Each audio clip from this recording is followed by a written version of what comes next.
कभी ऐसा हुआ है आपकी लाइफ में कि कोई इंसान आपकी लाइफ में आया हो और आपको लगा हो कि ये कनेक्शन कुछ अलग है। सब कुछ नेचुरली फ्लो हो रहा था, बात करना इजी, एक दूसरे को समझना इजी, जैसे आप दोनों एक दूसरे को फील कर पा रहे हो। लेकिन फिर जैसे ही कनेक्शन डीप होने लगा, वो इंसान सडनली दूर हो गए और आप बस ये सोचते रह गए कि अगर फीलिंग्स थी तो वो भागा या भागी क्यों। सोचा है ये कि कई बार लोग प्यार से नहीं भागते, वो प्यार की इंटेंसिटी से डर जाते हैं।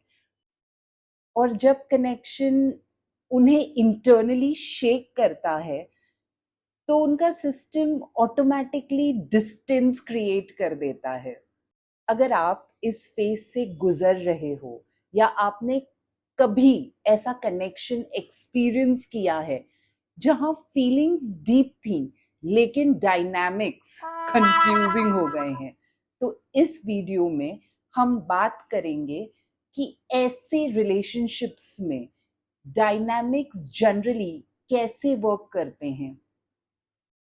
लोग सडनली डिस्टेंस क्यों क्रिएट कर देते हैं और कभी-कभी ऐसे कनेक्शंस के पीछे कौन से इमोशनल पैटर्न्स या हीलिंग प्रोसेसेस छुपे होते हैं।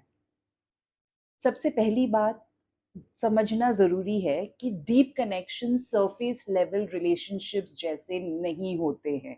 जब कनेक्शंस सरफेस लेवल का होता है, सब इजी लगता है। जब कनेक्शन डीप होता है तो वो इंसान सिर्फ प्यार नहीं देखता, वो आपको आपका रिफ्लेक्शन दिखाता है। इनसिक्योरिटीज, आपके फियर्स।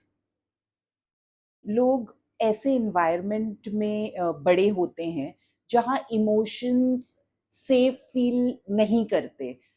तो जब लाइफ में कोई जेन्युइन कनेक्शन आता है, उनका माइंड उस कनेक्शन को एक्सेप्ट करने के बजाय प्रोटेक्शन मोड में चला जाता है। और प्रोटेक्शन का सबसे इजी तरीका क्या होता है?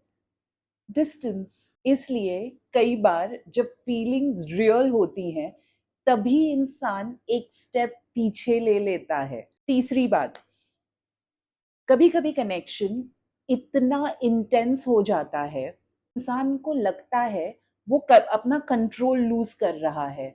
और जब किसी को कंट्रोल लूज होने का ही फियर होता है तो वो नेचुरली डिस्टेंस क्रिएट करता है। एक कॉन्शियस डिसीजन भी हो सकता है और कभी कभी ये कंप्लीटली सबकॉन्शियस या अनकॉन्शियस रिएक्शन भी हो सकता है।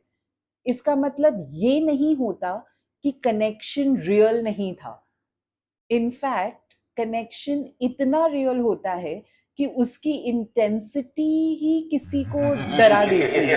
और जब तक इंसान इंटरनली रेडी नहीं होता है, तब तक वो डीप कनेक्शंस को हैंडल ही नहीं कर पाता। कभी कभी लाइफ में जो कनेक्शंस हमें सबसे ज्यादा कंफ्यूज करते हैं, वही कनेक्शन हमें सबसे ज्यादा चेंज भी कर देते हैं। हर डीप कनेक्शन का पर्पस सिर्फ साथ रहना नहीं होता है। इनफैक्ट कभी कभी वो कनेक्शंस सिर्फ इसलिए आते हैं ताकि वो हमारे अंदर कुछ जो हिडन है वो जगाए, या जो हील करना है वो हील करे। आने वाली वीडियोस में हम और डीपली एक्सप्लोर करेंगे कि ऐसे कनेक्शंस हमारे अंदर की हीलिंग को कैसे ट्रिगर करते हैं। कभी ऐसे कनेक्शंस ब्रेक हो जाएं तो उस एक्सपीरियंस को सिर्फ पेन के रूप में या सिर्फ पेन का एक रीजन नहीं बना के हम अपनी ग्रोथ और ट्रांसफॉर्मेशन का हिस्सा कैसे बना सकते हैं। टॉपिक्स आपको समझना मीनिंगफुल लगता है तो चैनल को सब्सक्राइब जरूर करें। एंड मैं आपसे नेक्स्ट वीडियो में मिलती हूँ। हर हर